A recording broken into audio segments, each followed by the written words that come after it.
Alright, ladies and gentlemen, welcome back to the OGaming TV Nation Wars, and my name is, of course, Totalbiscuit. I'm joined by Greg Idra Field, and we are going to be going to a quick call with Pomfetude, the French caster. Going to be talking a little bit about the last two wars, and then we'll be going into the next one, which is, of course, going to be Russia versus Norway.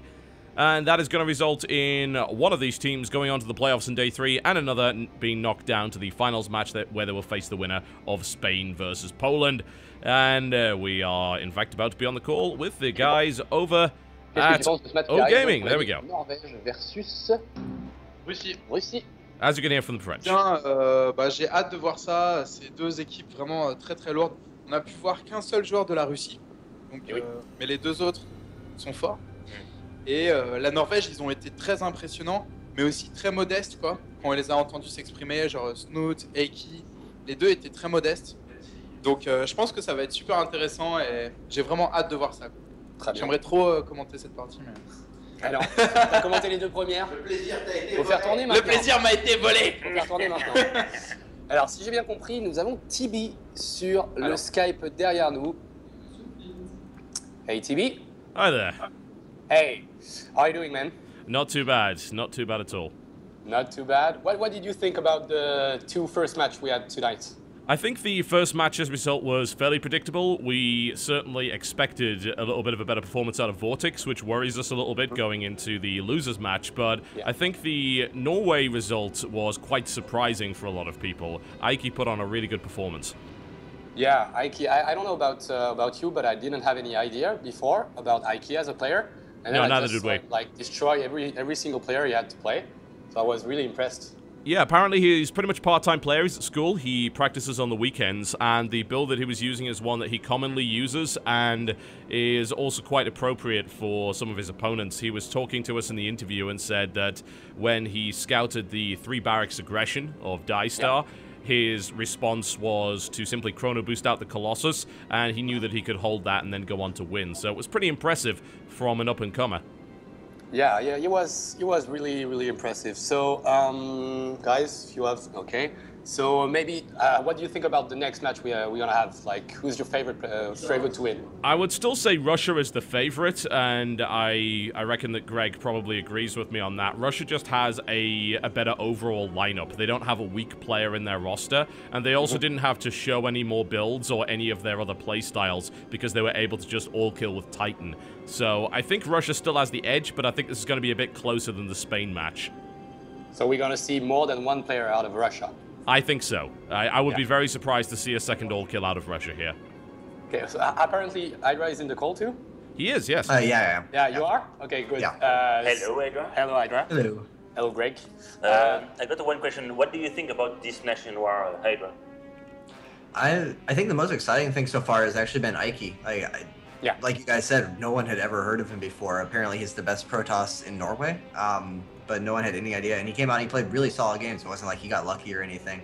He played smart games. He just kind of outplayed 2 people he was against. And Dystar, maybe not the biggest name, but Mana is pretty big. I'm really excited to see him against Russia because, you know, if he goes through those players, then that's a real test.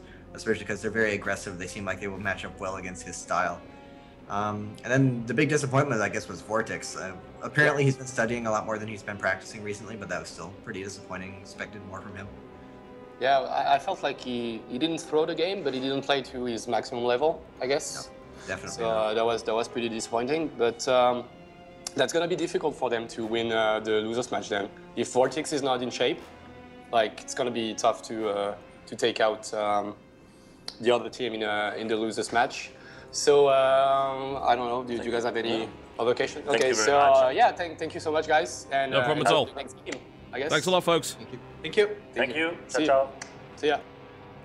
All right, well, there's a few words there from the French casters, and a little bit of French lesson at the start, as always, from those guys. They're really great. I've actually had the pleasure to see them live. Greg, you've never been to a live OGaming event in France, have you? No, I haven't. I didn't manage to qualify for the first one, like the first big, like their introductory event. I'm not actually sure what else they've done.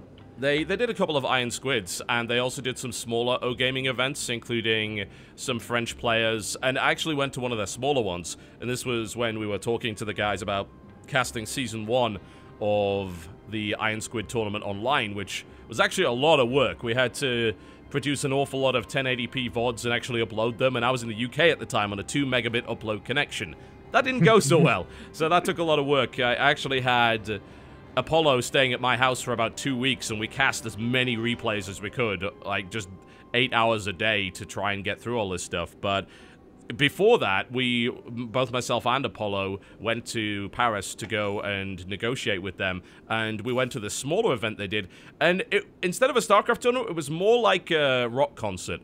Like, everyone was standing for the entire time, which is really unusual. There were no chairs, so everyone just kind of stood around with beers and things like that, and it was more of a party atmosphere. They still played StarCraft, of course, but they did a lot of music. They had a DJ there. It was really, really unique, and it was sort of a smaller version of what Iron Squid turned out to be. Yeah, I was going to say, I had heard that's pretty much what Iron Squid was. I really liked Iron Squid because even though I didn't qualify for it, they like made me my own theme music or whatever. They did that for every player in the first one. Yeah. That was pretty cool. I'm kind of sad it never caught on. It seemed like it went really well. It was very well received.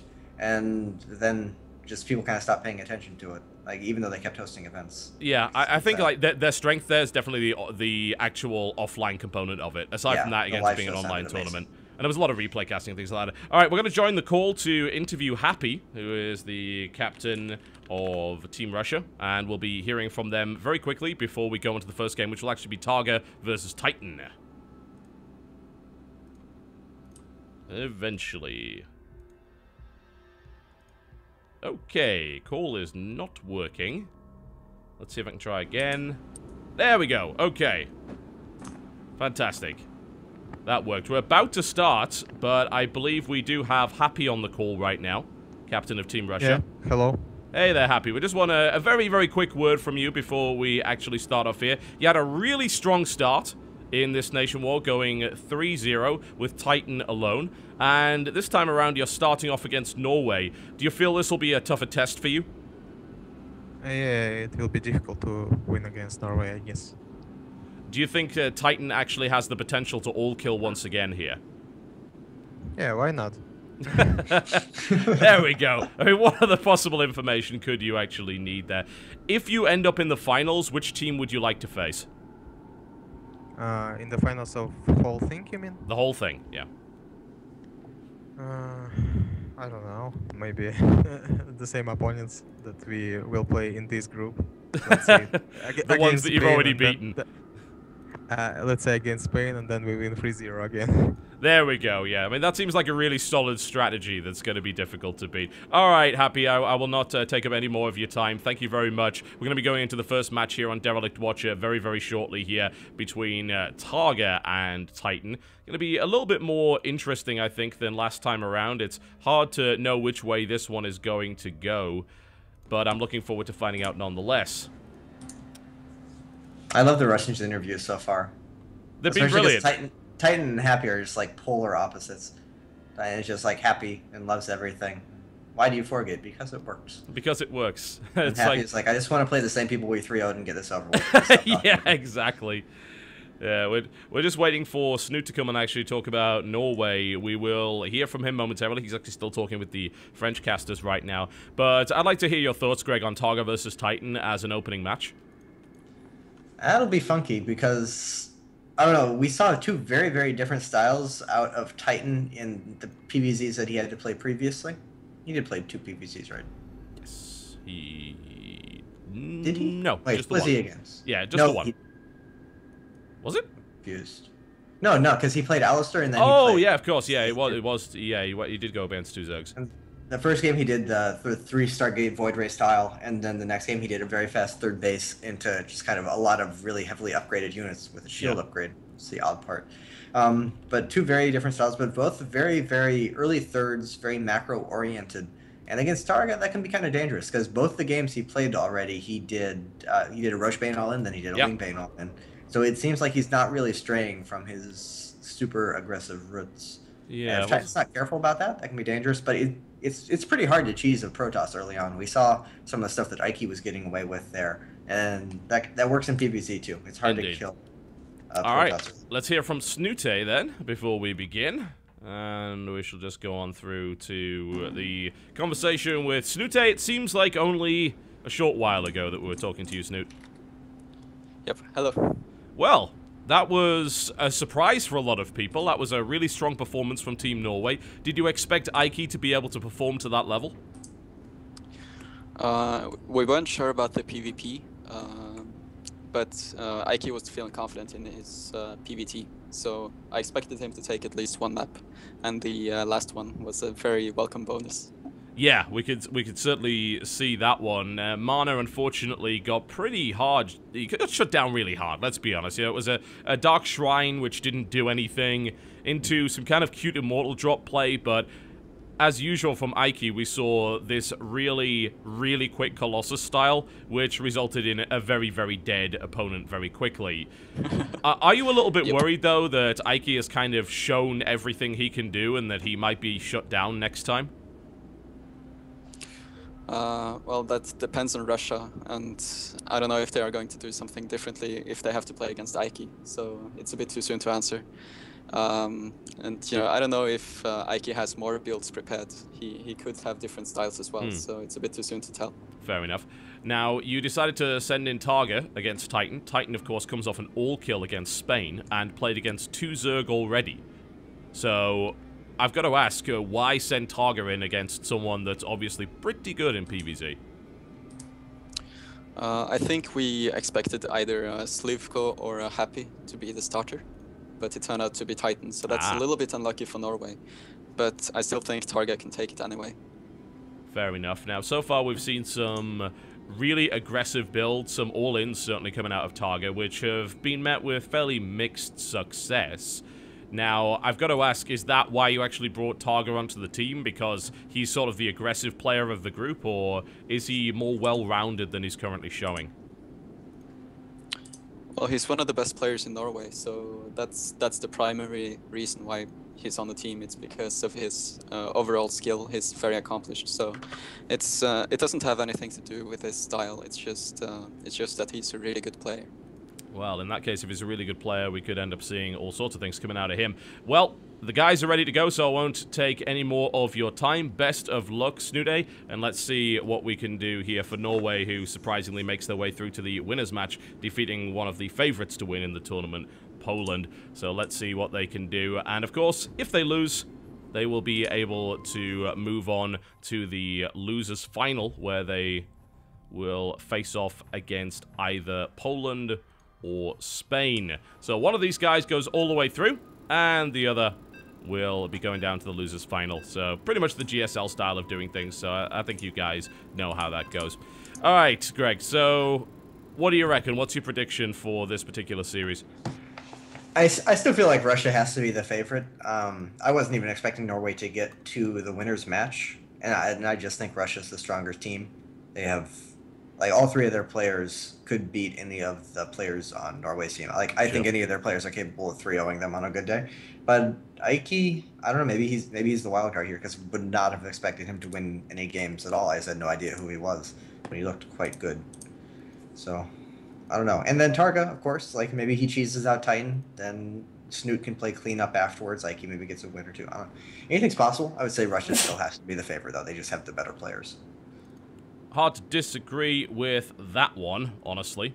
It's been a really strong performance so far from Russia. We haven't even got to see the other 2 players, but we already know how strong they are. Happy, right now, I'd say Happy is the best Terran in Europe, and I mean, looking at his results, I think it's hard to argue with that. Yeah, he's so consistent, too. He's always going to make it to, like, top 4, top 8 of whatever he does. And unfortunately, his stylistic play, his consistency kind of works against him, because he never tends to make it past that. He starts to run into people who are as good as him, and they know how he plays. But he's not the kind of player to lose to anyone worse than him. He's always going to perform pretty well. That is very true. All right. So here we go. First player coming out from Norway. Sent out for his attack on Titan. In the northeast position. In the Red Trunks playing Zerg, it is Targa. Versus his opponent to the southwest position, who was able to achieve an all-kill against Spain. Let's see if he can repeat his success In the blue trunks playing Protoss for Team Russia, it is Roxkiss Titan. Dropping a pylon at his natural this time, going for a slightly less greedy build, because this is the map where he did the absurdly greedy build against Vortex. Yep. Nexus first gateway, and then like no units, and then a forge a minute or two later. And not doing that again here. Maybe because he knows that his opponents were watching. He doesn't want to get hard countered, because that kind of build does have hard counters. He's also scouting very early on. He is playing against Targa. Targa is the kind of player you could absolutely see a 10 pull out of him. Might be worried about that. It is just a 15 pull, nothing out of the ordinary. That quick Probe Scout, Titan making sure that he stays safe, and actually doing quite a bit of harassment. Targa's just kind of giving up the mineral patch for a while there. Yeah. It's a little annoying. I think it's one of those things that I believe it was first popularized, at least in the foreign scene, by Huck back in that good old DreamHack, which he actually ended up winning. He was doing that a lot. And it was a little bit annoying because a lot of players didn't really know quite how to deal with it. It's become quite commonplace lately, but that was a nice little bit of effective mineral harassment there. And of course going down to block the natural. And his own Nexus already coming down back at his own natural. So Titan getting a nice fast expansion, doing as much delay, or putting as much delay on Target as possible. Target has not put up a gas. Yeah. He hasn't even had to drop a pylon. He's delayed it for this long. That's quite good for him. Targa, still not sure if he's working without Australian latency or not, but his drone control there was not perfect. And Targa in his main has not dropped a gas yet, so we won't see anything too silly out of him. It does look like he's just going to go ahead for a third hatchery as quickly as he can. Yeah, that was a nice little start there by Titan, I gotta say. One of the most effective probes I've seen. And as you mentioned, not even having to try for a pylon block, so Titan's about as safe as he could possibly expect to be at the moment. There's that third hatchery going down here from Targa, as you accurately said, and there is no gas, so we're not going to see any nonsense, any kind of busts or anything like that. I'm intrigued to see how Targa actually plays the longer game against Protoss here. Me too. There's very little you can actually do to really mess with a Protoss early on. Once you get that wall up, once you have cannons and a sentry or two, like, it's just so hard for Roaches and Lynx to do anything to that. Protoss can actually just keep building buildings and keep you out, and then eventually they will have stuff to kill you. Yeah. So Target doesn't have too many options early on here if he actually wants to do some kind of attack, as we've seen him do in the other matchups. So he's kind of forced to go into a macro game, and we haven't seen that from him. He is capable of it to an extent, but the question is to what extent, because Titan looked pretty comfortable in not necessarily macro games, but big 3-base timings, very army heavy, very macro heavy kind of games in his previous matches today. Yeah, he looked rock solid, and the Zerg really didn't seem to get much of a look in one way or the other. We saw one Zerg just committing suicide against him after some rather questionable decisions. Then, of course, Vortex ended up being a bit of a disappointment in this matchup, which is unusual for him, but that's how it went. Target able to get out there with that Ling before it dies to the Zealot. There would be no reason whatsoever to let that die. Aside from that, Target just pushing forward. He's still not taking any gas. On 42 supply now and 0 gas taken. It's getting pretty risky because it's looking like Titan actually wants to go for Warp Gate aggression. He chrono boosted out a Stalker to give himself some control over vision. Yeah, so it's +1 coming. He's chrono boosting Warp Gate, and he's still only on 2 gases. So it's definitely looking like at least 5 or 6 gateways. And then here comes the gateway explosion. You have to see how many he's going to make. Yep, oh, but Overlord's coming in at exactly the right time. It's going to see what's happening. Oh, that's but there's only 4 gateways thus far, so it's not that big of an investment from Titan. That is true. But even then, 4 gateways against no gas now on 54 supply. Now he's taking the gas and is starting to mine at the natural. Roach Warren immediately comes down here for Targa. Did Targa leave it too late, do you think, at this point? Or is it totally possible to defend from here? He's right on the edge of it. Theoretically, if your opponent doesn't open up like a super greedy build, if they just go normal, Nexus, Forge, etc., you can go triple gas and then a Roach Warren all at once at 6:30. But I think he was actually like 10 seconds late. And it sounds kind of silly to be that nitpicky, but it can actually become that close against Protoss. But that's for bigger rushes, like 6, 7, 8 gate. Against 4 gate, he maybe is going to lose a little bit of mining time, maybe lose a drone or 2, but he's certainly not going to die to it. The Roach Warren's already completed, and he has quite a few circlings to buy time. All right, and we actually have a Stargate coming up behind from Titan, so that will be the follow-up.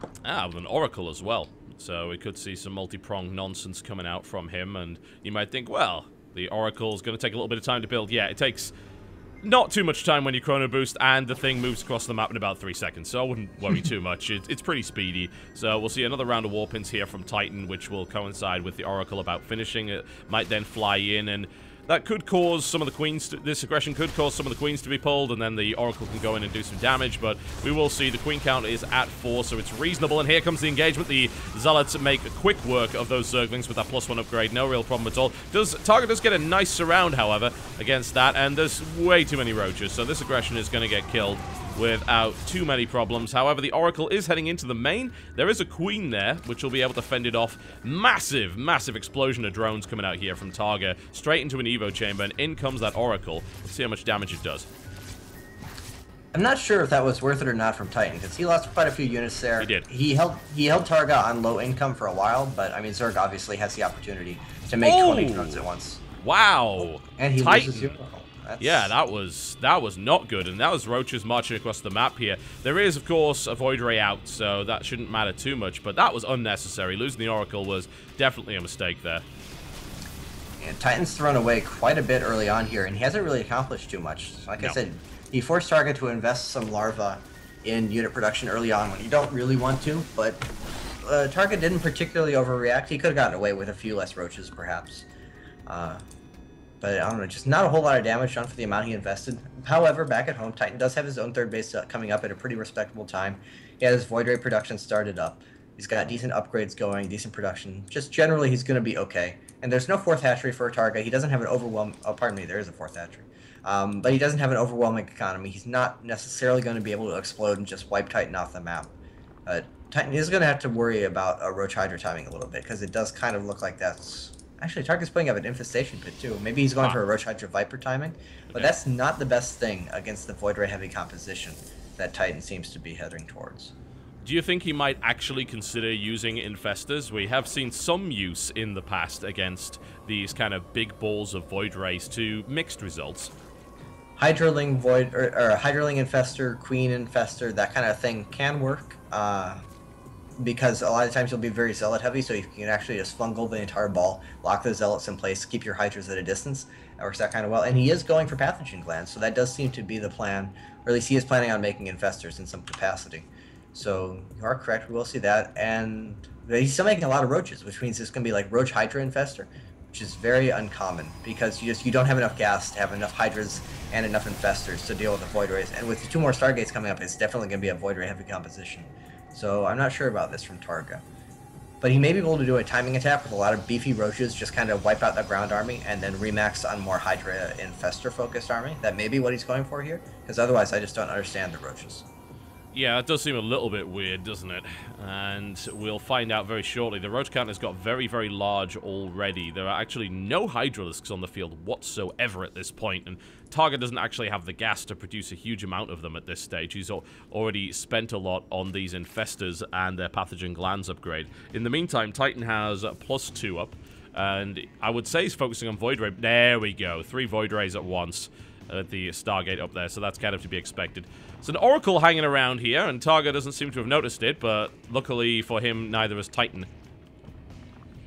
Second Oracle produced, he's gotten a few kills. I'm not really sure why he got another Oracle. He just got... I mean, he's getting a few more drones here, but it hardly seems worth it. It's really important to get a lot of Void Rays out early. Since Target didn't attack, it didn't end up costing him anything, and now he's actually up to 10 drones, so I suppose it's paid for itself. It's worth it now, yeah. I'm really surprised that Target just let his entire mineral line die to 1 Oracle. That was actually ridiculous. Even if Titan loses that Oracle, that's 16 kills. There was no excuse for that. It was sitting right above the hatchery. No, none whatsoever. And it did actually survive, so now he has it around just for Revelation or anything he needs it for later on. So that's quite a nice move. Ended up being quite a nice move by Titan. And his Void Ray ball is starting to accumulate. He's getting +3 weapons. He has quite a few Zealots. Although the Zealots are going to be almost worthless here against the Roach Infestor heavy composition. Murdered. It's going to be brutal. Yeah, he really needs to be going much heavier on the Void Rays. He's getting Templar out. The Archons will help. Archons do surprisingly well against Roaches as long as they have support units around them. Roaches are kind of like the theoretical counter to Archons. You think, oh, he's making Archons, I'm going to make Roaches. And they defend against them quite well, but if in a bigger army, if they have a lot of support with them, the Archons do very well against Roaches. But he's actually just keeping them as Templar, and Storm is nowhere near completed, so unless he gets great feedback, those Templar are just going to be a waste here. Yeah, I certainly think so. They're not going to do all that much, but the feedback could be useful against the Infestors. The Infestor count is not amazingly high. It is only at 6, but the army for the Zerg is massive here. There are Void Rays, though, and we should never underestimate that fact.